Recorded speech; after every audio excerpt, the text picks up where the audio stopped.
حضرت امام مالک رحمت اللہ علیہ کا قول ملا علی قاری رحمت اللہ علیہ نے نقل فرمایا ہے.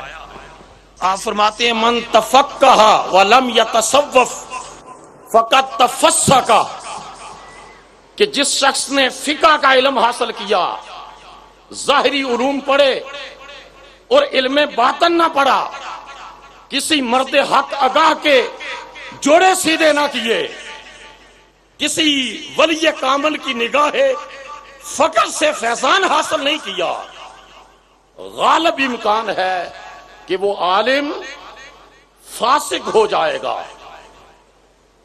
وَمَن يَتَصَوَّفْ وَلَمْ يَتَفَقَّهْ فَقَدْ تَزَنَّدَقَ، اور جس شخص نے قرآن و سنت کے علم کے بغیر، ظاہری علوم کے بغیر تصوف، فقر اور درویشی کی وادیوں میں قدم رکھا، غالب امکان ہے کہ وہ شخص زندیق ہو جائے گا. وَمَن جَمَعَ بَيْنَهُمَا فَقَدْ تَحَقَّقَ، جس نے قرآن و سنت کا علم بھی حاصل کیا اور درویشوں کے جوڑے بھی سیدھے کیے، وہ قدم اٹھاتا ہے اور منزل آگے بڑھ کر اس کا استقبال کرتی ہے. اور اس وقت پوری دنیا میں علم کی کمی نہیں ہے. انفارمیشن ڈیٹا آپ کے ہاتھ میں جو موبائل فون ہے، ایک کلک کے اوپر دنیا کی لائبریریز تک آپ کا ایکسس ہے، بڑی سے بڑی انفارمیشن آپ لے سکتے ہیں. لیکن وجہ کیا ہے کہ لوگوں کے احوال نہیں بدل رہے. علامہ اقبال فرماتے تھے خرد کے پاس خبر کے سوا کچھ اور نہیں، تیرا علاج نظر کے سوا کچھ اور نہیں. یہ سکول اور کالجز، یہ یونیورسٹیز، یہ ایجوکیشنل انسٹیٹیوٹس، یہ لائبریریاں، یہ سیٹلائٹ سسٹم، یہ انفارمیشن ڈیٹا تجھے علم تو دے سکتا ہے، تیرے قلب کی کیفیت کو یہ کتابیں نہیں بدلتی. کوئی اللہ کا ولی اپنی نگاہ فقر سے بدل سکتا ہے.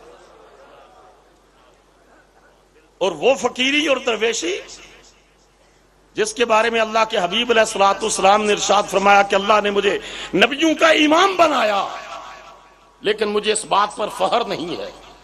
انا خطیب الانبیاء ولا فخر، میں نبیوں کا خطیب ہوں، مجھے اس بات پر فخر نہیں ہے.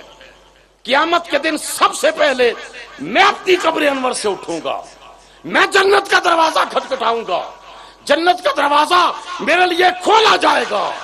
بے شمار رسول اللہ صلی اللہ علیہ وسلم نے اپنی فضیلتیں بیان فرمائی اور ساتھ فرماتے رہے ولا فخرا ولا فخرا ولا فخر، اس پر بھی فخر نہیں، اس پر بھی فخر نہیں، اس پر بھی فخر نہیں. آخر میں فرمایا ہاں مجھے ایک بات پر فخر ہے، الفقر و فخری، محمد کو اپنی درویشی پر فخر ہے، اپنی فقیری پر فخر ہے، اپنی عاجزی پر فخر ہے، اپنی انکساری پر فخر ہے، اپنی فروتنی پر فخر ہے، اپنی بوریا نشینی پر فخر ہے. علامہ اقبال فرماتے تھے کہ فقر ذوق و شوق، تسلیم و رضاست، ما امینم این متاع مصطفیٰ. اقبال کہتا ہے کہ فقر ذوق و شوق کا نام ہے، تسلیم و رضا کا نام ہے. میرے پاس تو یہ امانت ہے اور میں اس امانت کا امین ہوں. حقیقت میں تو یہ متاع مصطفیٰ ہے، یہ مصطفیٰ کا اثاثہ ہے، یہ مصطفیٰ کی امانت ہے.